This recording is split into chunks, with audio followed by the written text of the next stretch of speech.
Ya estamos. Buenos días, buenas tardes, buenas noches a todas y a todos. Bienvenidos a un nuevo capítulo de Diálogos de Cambio, que es un programa que hacemos todos los miércoles. En Chile son las 18 horas y en cada uno, por supuesto, de los países tendrán su propio uso horario.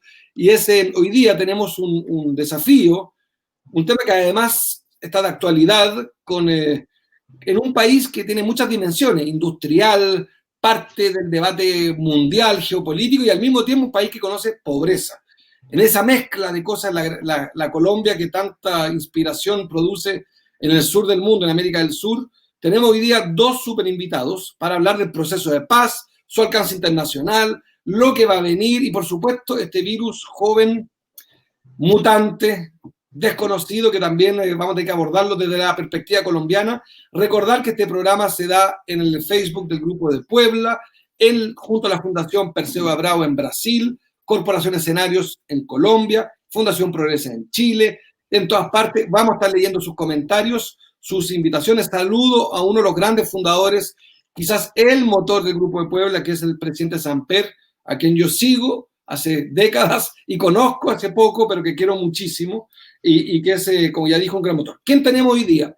Tenemos a Clara López. Clara López Obregón, que es economista, abogada, dirigente política. Es difícil leer el currículum de Clara López porque ha cumplido en el pasado, en el presente y tendrá una enorme cantidad de desafíos. Ha sido secretaria de gobierno de la Alcaldía Mayor de Bogotá, ministra del Trabajo, en fin. Ha sido candidata presidencial del Polo Democrático, en fin, pero yo la conozco además como, aunque Rafael Correa siempre me reta, en Chile decimos retar, me regaña por decirle intelectual a alguien. Yo estudié filosofía, pero para mí es una intelectual, una economista rigurosa, a la cual aprendo mucho. Bienvenida, Clara López, gracias por tu presencia. Me honras con esa presentación, Marco, muchas gracias, encantada de estar aquí. A Iván Cepeda, nuestro saludo, abrazo y reconocimiento, un hombre de una valentía que se está demostrando va a cambiar el futuro de Colombia. Entonces, hoy un día muy especial estar aquí con ustedes en los Diálogos de Puebla. Así es, y además entonces ya se anticipó la Clara López, también fundadora y motor de Puebla, del Grupo de Puebla. Es Iván Cepeda, es un político, defensor de los derechos humanos, filósofo, al igual que yo, probablemente mucho más riguroso que yo, pero es además senador de la República, y hoy día en Chile ya en los noticiarios también lo retrataban con su biografía, así que muchos de mis compatriotas ya lo conocen. Yo lo conocía de antes, llegué primero, diremos. Este hombre que es uno de los que es el detonante del sano juicio que enfrenta el expresidente Álvaro Uribe en Colombia por un conjunto de acusaciones gravísimas, que a mí me parece que son solamente una parte de lo que yo sospecho, pero no soy no soy juez, así que me reservo de ser riguroso. Bienvenido, Iván Cepeda, a este programa de casi una hora, donde vamos a debatir acerca de Colombia, América Latina y el mundo. Bueno, Marco, muchas gracias, y gracias también a Clara por esa presentación que me honra, y muy a gusto en este espacio de reflexión del Grupo de Puebla. Así es, subrayar que Iván Cepeda es también el fundador y miembro del Grupo de Puebla, y que junto en el equipo de Colombia, que son hoy día 4 grandes líderes: el presidente Samper, Clara López, María Pizarro, me falta un nombre, siempre me olvido, María José Pizarro, perdón, y por supuesto Iván Cepeda. Parto rápido porque con Clara estuvimos intercambiando ideas para que el programa fuera más rico. A mí me parece que todos los procesos en el mundo político son sobre el cambio, pero Colombia es una excepción. Como enfrenta controversias, por decir un nombre, humanitarias, institucionales, securitarias, tan de otra dimensión. Yo no sé si las categorías, digámosle, occidentales se aplican a la política colombiana, porque basta algún dato: cientos de dirigentes sociales muertos en este año, un proceso de paz que fue producto de una controversia loca, de un esfuerzo gigantesco, sangriento para llegar hasta ahí, y que un plebiscito por vía democrática reverse con un presidente a mi juicio, perdón, lo digo, me arriesgo, de ultraderecha, que además también reversa ese proceso. Entonces, la primera pregunta para Clara es ¿por qué el proceso de paz tiene esta dimensión internacional? ¿Por qué? Porque hay procesos de paz en El Salvador que fueron importantes, bueno, tuvieron el alcance ¿Es la cercanía con Estados Unidos? ¿Es la economía? ¿Qué es lo que hace que el proceso de paz de Colombia para el gran público sea tan conocido y tan difícil de entender? Clara López. Bueno, Marco, la realidad es que el proceso de paz de Colombia se internacionalizó porque el conflicto interno de Colombia se internacionalizó hasta por decisión de sus propios gobiernos. Si nos remontamos al gobierno de Andrés Pastrana Arango, enmarcó todo el proceso del Plan Colombia, invitando a los Estados Unidos a participar en el proceso de paz, pero rápidamente lo enmarcó dentro de la guerra contra el narcotráfico. Heredado ese proceso del presidente Uribe, decidió militarizar y enmarcarlo dentro de la guerra antiterrorista que declaró el presidente Bush con motivo del ataque a las Torres Gemelas. Entonces, en Colombia lo internacional se ha querido nacionalizar y el conflicto interno nacional se ha querido siempre enmarcar dentro de esa confrontación este-oeste de Guerra Fría, que es una sin razón porque cumplido el proceso de fin de la Guerra Fría, no hemos logrado dar el salto porque el proceso de paz diseñado precisamente para superar ese conflicto y generar las condiciones para un desarrollo democrático, para atacar las causas que dieron lugar a semejante conflicto tan prolongado en medio de las desigualdades y de las debilidades democráticas del país, pues se ha convertido nuevamente con el gobierno de derecha que usted menciona del presidente Duque, de acuerdo con el presidente Trump, en un salto hacia el pasado. Es algo verdaderamente inexplicable y ahora se está utilizando el conflicto colombiano casi que como una agresión hacia Venezuela. No podemos olvidar que cuando empezó el gobierno del presidente Duque, que se presentaron serias dificultades para continuar consolidando el proceso de paz, un sector de las FARC se sintió traicionado y lo primero que hizo el gobierno de Duque fue decir que de común acuerdo con Venezuela y Cuba estaban funcionando casi como Hezbollah en el proceso interno para generar otra internacionalización de un conflicto que puede generar una situación muy compleja con Venezuela. Colombia ha aceptado, el gobierno de Colombia, no Colombia, ha aceptado traer ejército de Estados Unidos, soldados, ostensiblemente para nuevamente luchar contra el narcotráfico, pero queda la sensación de que hay ahí por debajo corrientes subalternas orientadas a una intervención posible frente a Venezuela, lo que nos coloca como una excepción latinoamericana. Así es que el proceso de paz debiera servir para consolidar continente, para que trabajáramos conjuntamente para programas y problemas que tenemos como el COVID en este momento. Luchar contra el armamentismo, que sigamos siendo el continente rezago de paz en el mundo, pero las fuerzas de las derechas del continente con Estados Unidos están trabajando en dirección contraria.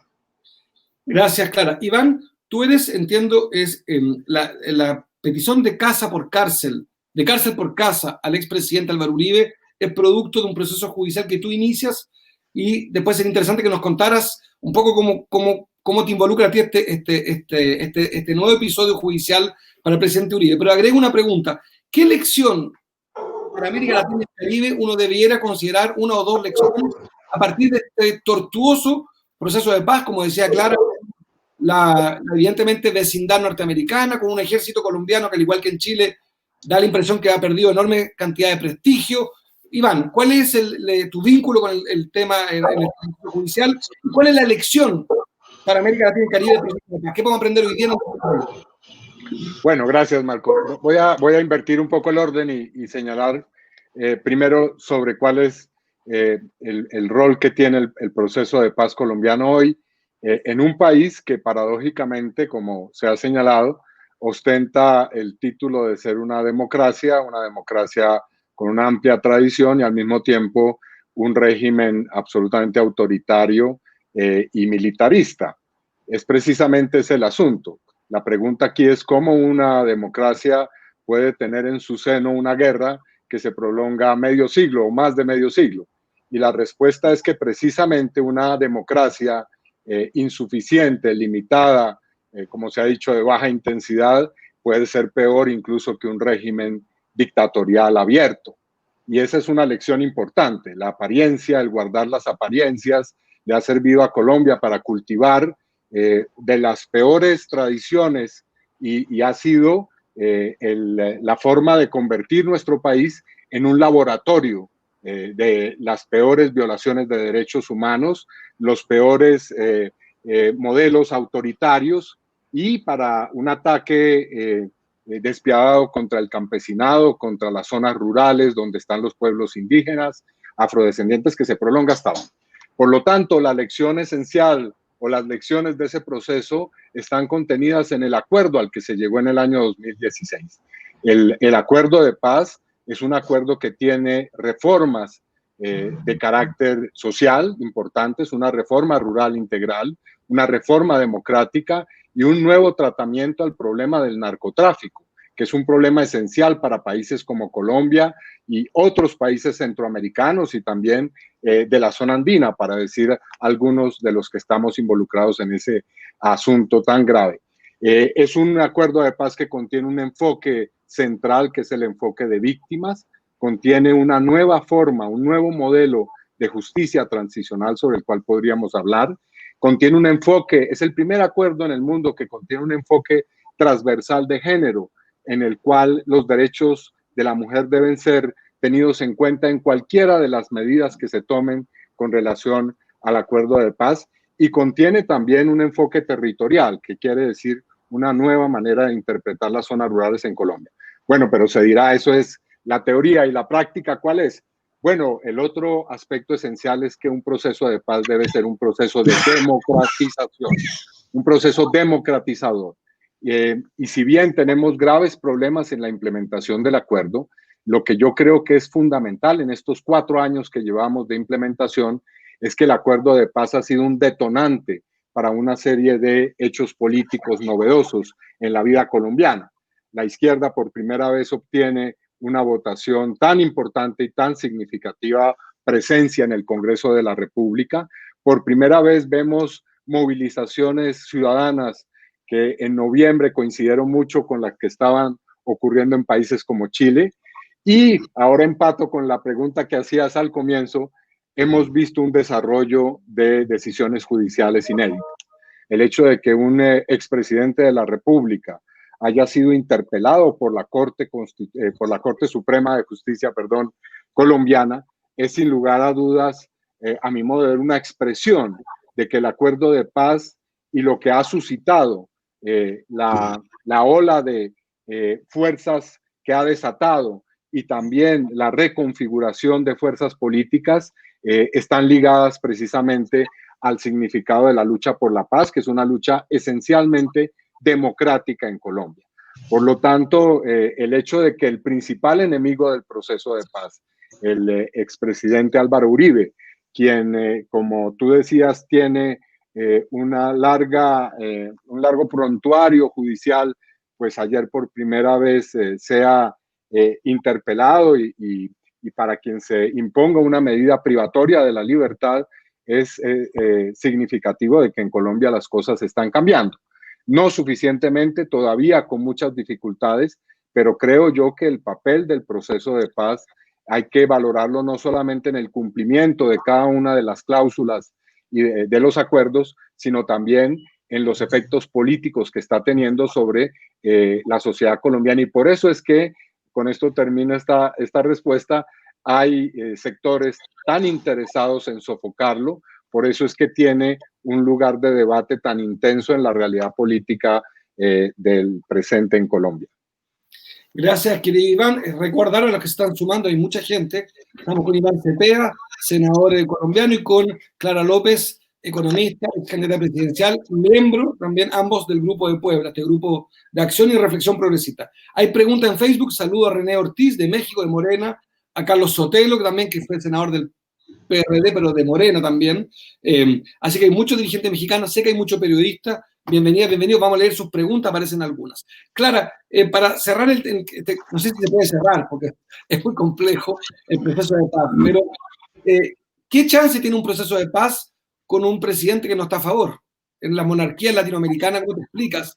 ¿Qué esperanza le puede dar? Y lo segundo, vi recién, hoy día o ayer, una conferencia de prensa del presidente de Colombia abrazando a Uribe de manera bien insólita, porque simplemente no solamente lo presume inocente, lo que es un deber, sino que lo abraza. ¿Qué impacto eso tiene en la oposición? ¿Galvaniza la oposición? ¿Divide la oposición? Adelante, Clara, por favor. Y se pueden interrumpir cuando quieran, por favor. Bueno, yo pienso que lo que ha pasado ayer le abre espacio al progresismo en Colombia. Yo el día de hoy he recibido una catarata de llamadas. La gente está recuperando la fe, recuperando la capacidad de acción. Muchas veces la gente se repliega pensando que no hay nada que hacer, y la verdad es que los ataques tan terribles que ha hecho el gobierno a la Justicia Especial para la Paz, a la Comisión de la Verdad, a todo lo que pueda de verdad ayudar a los colombianos a superar el conflicto, ha generado mucho escepticismo, pero al mismo tiempo la decisión de ayer le está abriendo paso a la gente de decir, mire, sí hay posibilidades de una construcción sólida dentro de la democracia, porque lo que salió fortalecido ayer fue la institucionalidad liderada por la Corte Suprema de Justicia. Hemos visto que con la pandemia del COVID, sumado a la resistencia del gobierno frente al proceso de paz, había como pasos de animal grande en camino autoritario. Se hizo un uso exacerbado de los poderes de emergencia, y al Congreso lo tienen un poco a media marcha, trabajando en ausencia a través de estos mecanismos como el que tenemos hoy esta tarde, pero ya el presidente del Congreso se vio obligado a anunciar sesiones abiertas, sesiones presenciales. Entonces yo sí creo que lo que se está abriendo paso es una nueva fase dentro del proceso de paz y dentro del proceso de democratización de la política colombiana, que claro, es todavía muy tímido, muy débil, porque la falta de posibilidad de movilización pues es muy grande, y eso es lo que de verdad aprieta a la gente para presionar los cambios. Pero no me queda la menor duda, no me queda la menor duda de que lo que ha pasado ayer va a presionar el cumplimiento de los acuerdos de paz en sus aspectos estructurales, porque ya vemos que la justicia puede funcionar, hay que seguirla protegiendo, pero lo primero que hay que hacer ahora es insistir en ir hacia las causas reales del conflicto armado, en una ampliación de la democracia que tenemos que seguir presionando, y en la estructuración de esa nueva política en el campo de la repartición de tierras, del respeto por los liderazgos sociales y de búsqueda de que la violencia no siga siendo una herramienta para hacer política en el país. Yo veo con mucha esperanza los espacios que se han abierto ayer, y por eso quiero nuevamente hacerle el reconocimiento a Iván Cepeda. Él no inició el proceso, lo inició el presidente Uribe contra Iván Cepeda. Quería decir que él era el que estaba manipulando los testigos, pero le salió el boomerang. La Corte en los análisis descubrió que Iván Cepeda estaba con sus manos absolutamente limpias, y quien estaba tratando de enlodar a un dirigente respetable de la oposición era precisamente el expresidente, con el ejercicio de un poder desviado que por fin quedó a la vista de todo el mundo. Iván, la oposición, como decía Clara, se galvanizó, se cohesionó en torno a lo que está ocurriendo respecto al presidente Uribe, o ya hay voces pidiendo desjudicializar el proceso de paz y la política, o hay unidad en la oposición colombiana?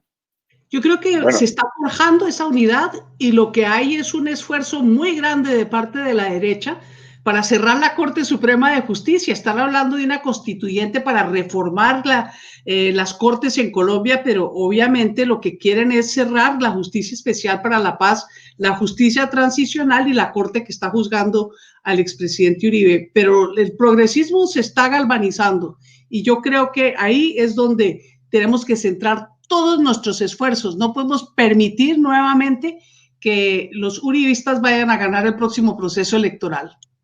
Iván, Claudia López, Navarro Wolf, Petro, ¿están todos unidos en este proceso y de acuerdo o es simplemente un proceso que avanza por otro nivel respecto del proceso de paz y otra cosa de Uribe? ¿O es lo mismo?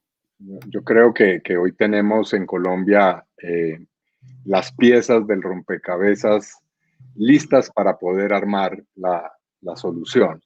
El problema es ponerlas juntas y ese es, por supuesto, un desafío muy importante.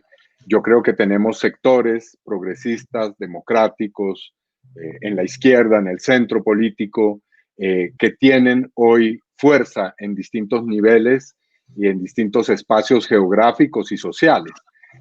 Cada una de estas expresiones, el Partido Verde, la Colombia Humana de Gustavo Petro, los sectores que estamos alrededor del Polo Democrático, el movimiento que representa Clara López y otros dirigentes políticos, podemos hoy ser precisamente la fuerza que no solamente gane una elección, sino que establezca un gobierno.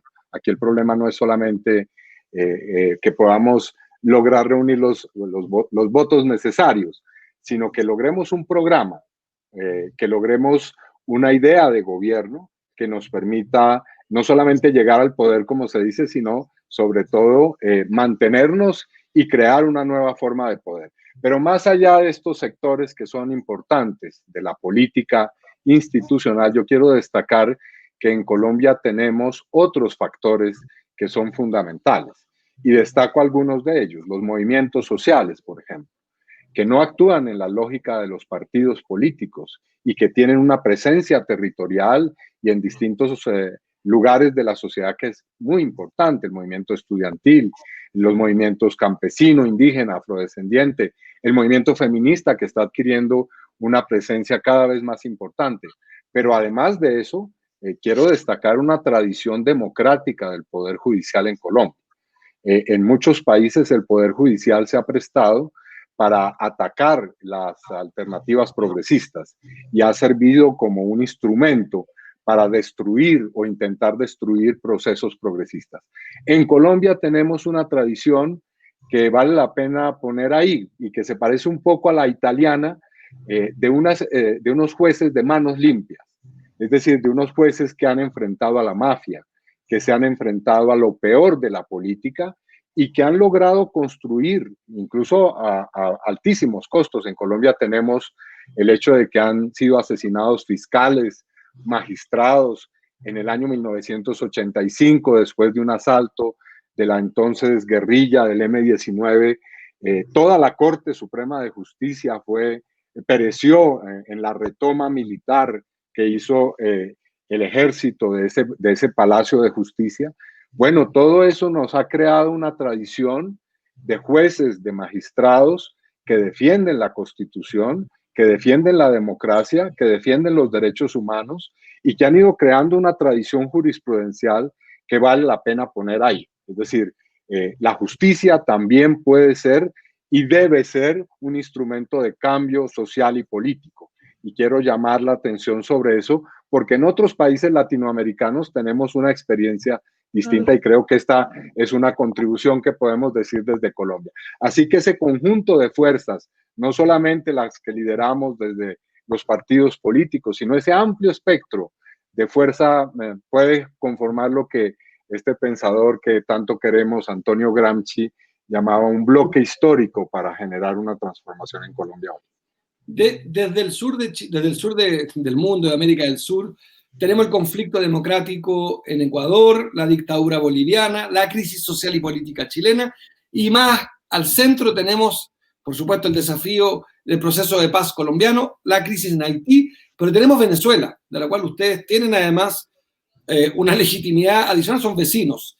El proceso de paz, ¿cómo se cruza, Clara, con Venezuela, con la crisis institucional venezolana y con un asedio de esta manera de la diplomacia norteamericana y diplomacia, estoy siendo elegante, del poder militar norteamericano a través incluso en su minuto del territorio colombiano? ¿Cómo es el proceso de paz de Colombia? ¿Es viable un proceso de paz con una Venezuela asediada de esta manera? Se utiliza mucho en Colombia acusar a Venezuela y también a Cuba de estar patrocinando a las guerrillas.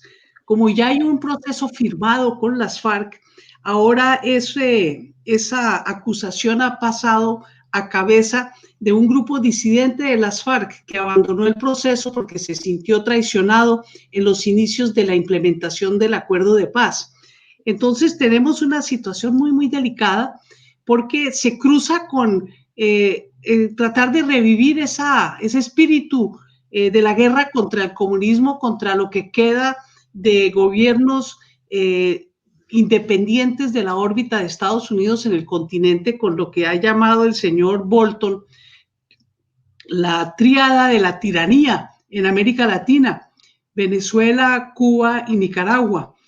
Y lo que ha sucedido ahí es que el presidente Duque, que está ideologizando nuestras relaciones internacionales, ha pretendido convertir el cambio de régimen de Venezuela en no solamente el eje de la política exterior colombiana, sino en la satanización frente a las autoridades de Estados Unidos, del gobierno de Maduro y del gobierno de Cuba como patrocinadores del terrorismo. Entonces, aquí tienen una frase muy efectista de que todos los grandes temas internacionales son nacionales y que los temas nacionales como el de la guerrilla y el del proceso de paz son internacionales, pero dentro de esta óptica intervencionista e injerencista norteamericana. Han traído a Colombia un contingente de militares de Estados Unidos. Todavía es pequeño, pero hace parte de una brigada de más de 600 personas dentro de los 600 soldados dentro de los acuerdos de colaboración militar que hay entre Colombia y Estados Unidos. Pero lo delicado de esa brigada y de esos oficiales y soldados es que tienen autorización para operaciones encubiertas. Y ya se ha dado una tal operación encubierta, no patrocinada, pero sí posiblemente bajo el conocimiento tanto de Estados Unidos como de Colombia, que fue la famosa Operación Godeón, que es obvio que fue patrocinada directamente por el gobierno del señor Juan Guaidó, el pseudogobierno, porque su principal asesor, JJ Rendón, le correspondió renunciar por su vinculación y recientemente el Wall Street Journal publicó un artículo en el cual se demostraba que quien había hecho los contactos con los mercenarios para pagarles era ni más ni menos que Leopoldo López, el patrocinador de Juan Guaidó. Y esa operación salió de Colombia. Fue una operación estilo Bahía de los Cochinos, de un fracaso, de un desembarco en Macuto. Entonces sí hay un espacio un escenario muy, muy peligroso de confrontación en una frontera porosa de más de 2.000 kilómetros, con todos los dramáticos incidencias que tenemos de narcotráfico, de minerales como el coltán, de la minería ilegal del oro y ahora, desde luego, de la inmigración. Se cortó el internet de nuestra amiga Clara López. Iván, en Venezuela hay un gobierno, es el de Nicolás Maduro, y el proceso de paz lo dirige hoy día un adversario del progresismo, diría colombiano, pero también algunos que estamos desde fuera, que no lo vemos con buenos ojos, porque afecta efectivamente buena parte de la política exterior del continente, en desintegración, etc. ¿Cómo te repetía un poco la misma reflexión? ¿Cómo es el proceso de paz respecto a Venezuela? ¿Cómo se engarzan ambas cosas? Claro, recuperamos y seguimos con Iván y después volvemos contigo. Se nos fue tranquilo. Adelante, Iván. Bueno, ya Clara hacía una exposición bastante contextualizadora de esta realidad. Yo creo que vale la pena señalar que tradicionalmente Colombia ha jugado el papel de alfil de la política estadounidense en la región. Ha sido el aliado por excelencia, tal vez hoy con la competencia de Brasil, para vehicular políticas que, repito, han sido nefastas. Clara mencionaba la guerra contra el narcotráfico, que es una guerra perenne y que ha sido perdida, que está perdida y que no hay forma de ganar. La guerra contra el terrorismo y ahora esta idea de el sector de derecha del ala más extrema de la administración Trump, que está fundamentalmente controlado por el Partido Republicano de la Florida, quienes tienen en sus manos la política de la Casa Blanca con relación al hemisferio, son ciudadanos de distritos que tienen una muy importante influencia para la elección de Trump y que jugaron un papel fundamental en la elección de Trump. Para nombrar a uno de esos políticos influyentes, el senador Marco Rubio o, por ejemplo, el señor Mauricio Claver Carone, que ahora es candidato de la administración Trump para ser el nuevo director del Banco Interamericano de Desarrollo. Entonces, desde esa perspectiva, por supuesto, lo que ocurre en Colombia define lo que puede ocurrir en Venezuela, lo que puede ocurrir con relación a Cuba y lo que puede ocurrir con relación a esa triada que nombraba Clara y que es parte de la visión de Bolton, que es ese triángulo al cual está destinada esa política agresiva del gobierno de Trump. Y además de eso, por supuesto, en este caso, la idea de sacar a Cuba del rol de país garante del acuerdo de paz. Esa política precisamente es la que está hoy en juego, esa confrontación entre mantener esa línea intervencionista, esa línea pugnaz, buscar una intervención o la creación de un escenario favorable a una intervención militar en Venezuela, seguir buscando que Cuba sea un país paria o intentar que sea un país bloqueado y aislado de la comunidad de países latinoamericanos y convertir a Nicaragua también en una especie de plataforma del mal internacional. Todo eso es lo que está en juego en este momento en la discusión del acuerdo de paz colombiano y también, por supuesto, en juego en la elección que tendrá lugar en noviembre en Estados Unidos del nuevo presidente de la República. Espero yo nuevo, no un presidente reelecto. Clara, Iván, estamos con Clara López de Colombia, Iván Cepeda de Colombia, en el diálogo de cambio, para los que están sumando, un senador, una ex candidata presidencial, todos progresistas en el sentido amplio y miembros del Grupo de Puebla.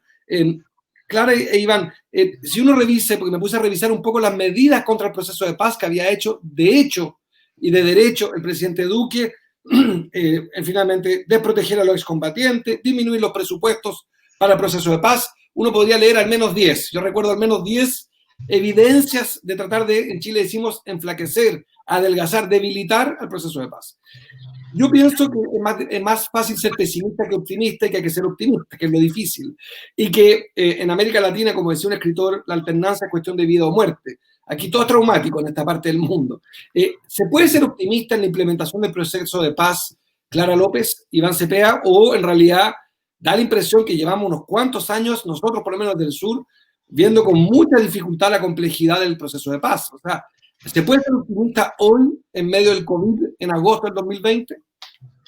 Yo creo que no tenemos otro camino y la realidad es que uno a veces pierde la fe, pero Colombia no tiene otra salida distinta. Y creo que esto que nos ha sucedido con el ataque tan frontal del gobierno al proceso de paz, que lo necesita toda sociedad, es que uno no puede pensar por un minuto que vivir bajo un conflicto permanente le sirva a una sociedad, pero uno ve que las fuerzas de la derecha viven es de eso, viven de la utilización de la violencia como una herramienta política, de impartir miedo para poder manejar y controlar poblaciones y seguir en los procesos reeleccionistas que les garanticen poder y poder económico, que es el que manejan de una manera magistral. Lo que nos obliga, y es lo que me da a mí el optimismo, es a todos a ser mucho más sensatos, mucho más generosos y mucho más estratégicos al momento de unificarnos en procesos para que no repitamos la mala experiencia de haber perdido las elecciones anteriores cuando teníamos la obligación tan grande de sacar adelante el proceso de paz. Yo creo que la lección está aprendida y que lo que está pasando hoy en Colombia le está generando a todas las fuerzas del espectro progresista una visión de unidad que nos tiene que permitir una convergencia, como dice Iván Cepeda, de carácter programático, no enredada. Es que estamos muy de acuerdo en muchas cosas. Como decía el presidente Fernández en una reunión anterior, tenemos 10 temas y puede que haya uno o dos en el que no estemos de acuerdo. Creo que lo que está pasando hoy en Colombia, el COVID, la necesidad de responderle a la gente que está sufriendo tanto en unas condiciones tan difíciles de carácter económico, el problema de la violencia en los campos, nos está obligando a ponernos de acuerdo en esas 8 o 10 o 9 cosas que tenemos en común para generar las condiciones de una unificación de cara a las elecciones presidenciales. Yo tengo mucha esperanza y mucha confianza en que todo el colegaje político y social va a ser superior a lo que fuimos en la contienda anterior y que vamos a encontrar caminos. Yo, por ejemplo, miro a Cepeda y digo, ahí hay un camino. Gracias, Clara. Desde Perú, desde Argentina, desde México están escribiendo. Gracias por tanta participación. Iván, la misma reflexión, si te parece, pregunta en realidad, ¿se puede ser optimista en este contexto de una Venezuela asediada, una Cuba bloqueada, un Haití fragilizado y abandonado? ¿Para qué te aburro? Y tú conoces, lo escuché a Iván hace poco, conoce mucho mejor que yo América Latina. Así que la pregunta es parcial e insuficiente, pero ¿se puede ser optimista desde Colombia? Yo creo que en esta crisis tenemos que hacer un ejercicio de estudiar muy bien la estructura de oportunidades que tenemos las fuerzas progresistas. Y creo que debemos centrar nuestra atención en aquellos nichos y en aquellas estrategias que hoy pueden transformar la realidad. Creo que hoy estamos más hermanados internacionalmente. Creo que esta crisis nos ha permitido tender un diálogo que antes era un diálogo muy fragmentado y muy episódico y que nos permite conocer mejor y entender nuestras experiencias y sobre todo coordinar mejor nuestras acciones y nuestra visión de lo que puede ser una acción coordinada de movilización, de acción ante los centros de poder internacional como fuerzas progresistas. Esta crisis nos va a permitir seguramente desatar una ola, una segunda ola tal vez de movilizaciones. La última década ha habido, yo creo, una primera y ahora podemos asistir a una segunda ola importante de movilizaciones ciudadanas que sean absolutamente sincrónicas, que sean simultáneas y que tengan objetivos comunes. Hoy podemos discutir sobre nuestro programa como lo está haciendo el Grupo de Puebla, de manera continental, con metas que son transnacionales. Y creo que eso también es fundamental.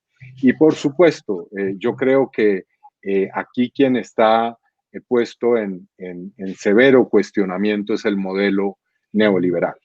El fracaso histórico de ese modelo que nos ha llevado a que esta circunstancia que podría parecer simplemente un hecho biológico y natural, pues haya tenido semejante impacto. La globalización no fue de los derechos, la globalización no fue de los servicios a favor de la humanidad, la globalización no fue de la potencia del conocimiento para los seres humanos, sino lo que se globalizó fue el mercado, fue simplemente la privatización de las posibilidades del ser humano. Así que ese modelo que está en cuestión requiere que nosotros hoy le planteemos una alternativa. Y creo que la gente hoy está más dispuesta, y no solamente la gente, digamos, de los sectores nuestros, de los sectores progresistas, sino que las sociedades están esperando hoy un planteamiento serio sobre cómo podemos enfrentar estas crisis pandémicas, ¿no? No es solamente el coronavirus, el COVID-19, sino muchos otros males que están conjugándose y que tienen que ver con el cambio climático, que tienen que ver con unas sociedades inequitativas, con la discriminación de la mujer, con el problema de cómo hacer de la salud, la educación, el trabajo, bienes públicos.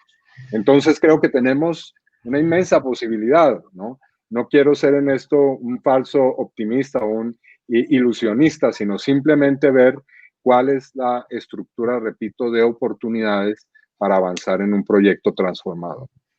Clara, Iván, para ir cerrando, si les parece, una pregunta más bien casi personal en el sentido de sus liderazgos políticos. ¿Cómo se es opositor en un mundo con COVID-19? En el caso de Chile, les cuento, estamos en cuarentena dinámica, un desastre.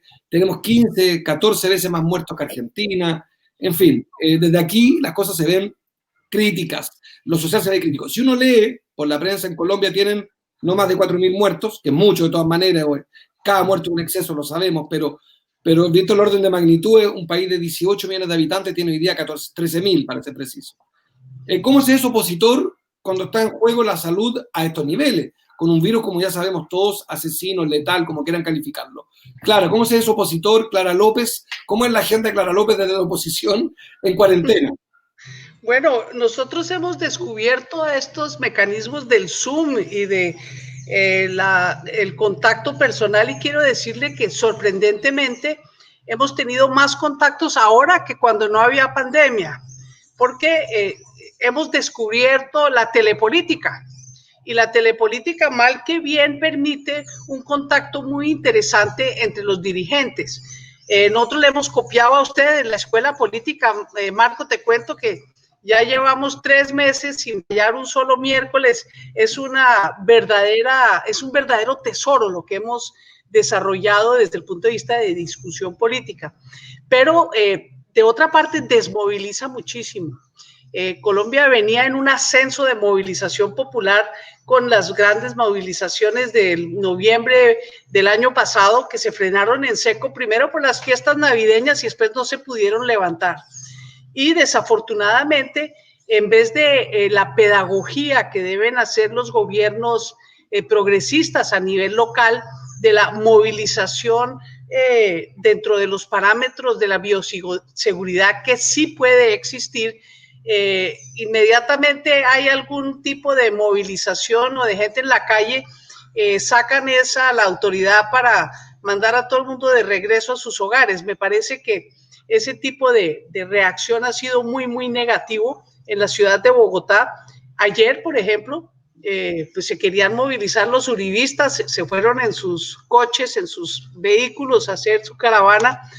Hubo un gran cacerolazo en respaldo a la Corte Suprema de Justicia, porque aquí los cacerolazos son a favor y en contra, y la realidad es que uno sí ve que la gente está en plan de lucha, en plan de moverse, pero es muy desmovilizador el COVID y tenemos que ser muy cautelosos de lo que eso puede implicar en términos de cambio político. Gracias, Clara. Iván, agregaría, en tu caso, tú eres opositor, senador, en cuarentena con un virus, sería interesante además, complementariamente a lo de Clara, cómo está el COVID en Colombia, contado por ustedes. Y lo segundo, en tu condición de político colombiano en un país pacífico, precioso, pero también tiene mucha violencia, ¿te han amenazado? ¿Cómo han sido estas horas después de este impacto judicial? Bueno, yo creo que la época que estamos viviendo es una especie de escuela en la que debemos intentar hacer un aprendizaje y una reinvención política. Y creo que es necesario ver lo que está pasando en todas sus connotaciones y no solamente pensar en los cambios que deben ocurrir hacia afuera, sino también en una reflexión sobre lo que ha sido nuestra práctica política. Esa pregunta que hacía sobre cómo ser opositor en un momento de crisis es una pregunta que nos hacemos diariamente y para la cual tal vez no tenemos una respuesta concluyente, porque muchas veces uno tiene que optar entre la responsabilidad de hacer la crítica y también de encontrar la solución. Y creo que esta crisis nos lleva a pensar que también tenemos una responsabilidad en buscar, si no somos gobierno, las soluciones y tejer diálogos con quienes gobiernan.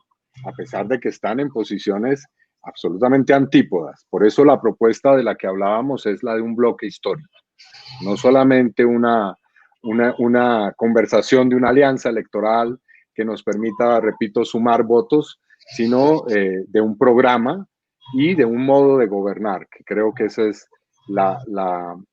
el desafío que tenemos hoy, de pensarnos como gobierno a largo plazo para poder realizar una transición política. Y eso depende de que tengamos la inteligencia de desprendernos de muchas de nuestras propias, de nuestros propios prejuicios y esquemas mentales. Y creo que esta oportunidad de hacer un pequeño alto en el camino nos permite también poner a funcionar la imaginación política y la reflexión conceptual de nuestra realidad y también de lo que han sido nuestras prácticas. Gracias, Clara. Gracias, Iván. Quiero simplemente subrayar que Colombia era hasta previo al virus, en todos los analistas te decían América Latina, ya hace unos 5 años te decían América Latina es un gran continente, es la esperanza, y lo único que queda pendiente es el proceso de paz en Colombia. Bueno, todos los analistas hoy día tienen que reescribir todo y decir en realidad no solo el virus, sino que está la dictadura boliviana, el asedio a Venezuela, en fin, el abandono a Haití, ya lo decíamos. Estamos en América Latina desafiada para ser lírico, para no decir la cantidad de muertes, desigualdad, narcotráfico, caída el producto, etcétera, etcétera. En una breve última reflexión para cada uno, en breves minutos, si pueden más breve, para despedirnos. El Grupo de Puebla siempre ha dicho que hay que desideologizar las relaciones internacionales, pero hay que hacerlas más políticas. No hay forma humana que después de este virus se puedan avanzar solo. Algunas economías creerán que avanzarán más rápido, pero juntos llegaremos más lejos. ¿Cómo avanzar si los gobiernos son de derecha? Porque elecciones en Chile van a haber en 15 meses más. En Bolivia, ojalá antes del 2200, porque así como va la dictadura, la están postergando indefinidamente. Y en Ecuador ya veremos si hay elecciones democráticas. Por tanto, yo que quiero ser optimista, la pregunta es, ¿cómo podemos trabajar juntos desde la oposición si tenemos presidentes de derecha que además son ideológicos? Han creado ProSur, excluyendo a Venezuela, entre otros, que es una alianza de países gobernados por la derecha. No es una alianza continental. Clara, Iván, para despedirse, por favor. No podemos perder el espíritu de UNASUR.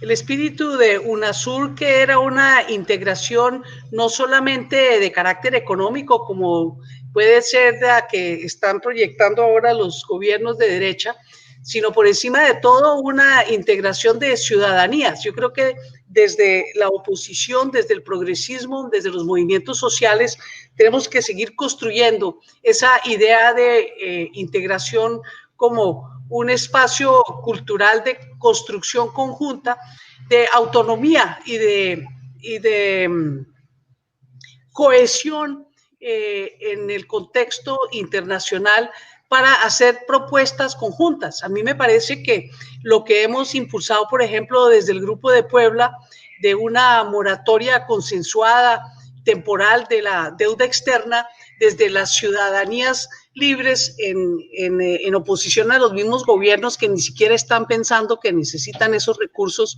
para combatir la epidemia del COVID, es un ejemplo.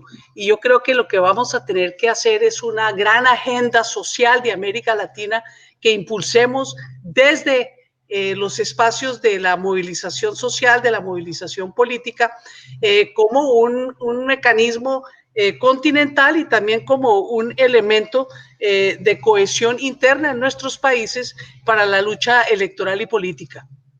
Gracias, Iván. Para cerrar. Bueno, mira, yo creo que nosotros tenemos que ser mejores en todos los campos si queremos derrotar políticamente un proyecto como el que tiene hoy bajo su gobierno países como Brasil y Colombia, para mencionar solo dos.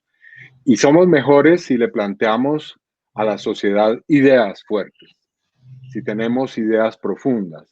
Tenemos que plantear un proyecto político atractivo, convincente. Hay un amigo que aquí nos está preguntando insistentemente por cuál es nuestra idea de hacer las sociedades nuestras más productivas. Bueno, en todo caso no puede seguir siendo este modelo de acabar con la naturaleza por la extracción del petróleo y seguir produciendo el cambio climático.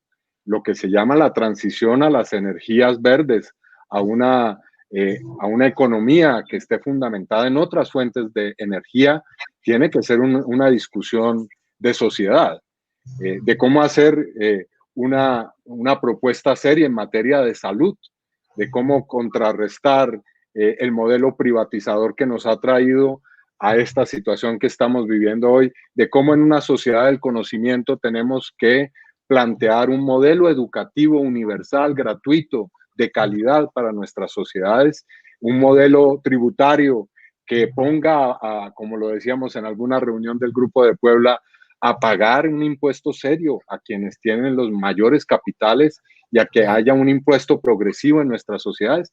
Si podemos hacer ese planteamiento y si lo hacemos con una estructura que sea convocante, que nos permita, pues obviamente, estar a los partidos políticos, pero también a los movimientos sociales y ciudadanos, vamos a derrotar a la extrema derecha, porque la extrema derecha es el pasado. Así se quiera seguir poniendo maquillajes y ropajes que no le son propios, esa es la ideología del pasado. Nosotros representamos, las fuerzas progresistas, una visión totalmente distinta de la humanidad y del futuro de la humanidad, y que creemos que con la fuerza de nuestras ideas sí podemos derrotar y ganar esas elecciones con generosidad y sin arrogancia, porque eso también es importante en política. Gracias, Clara López. Gracias, Iván Cepeda. Decía un amigo mío que compañero es quien comparte el pan, camarada quien comparte la cama.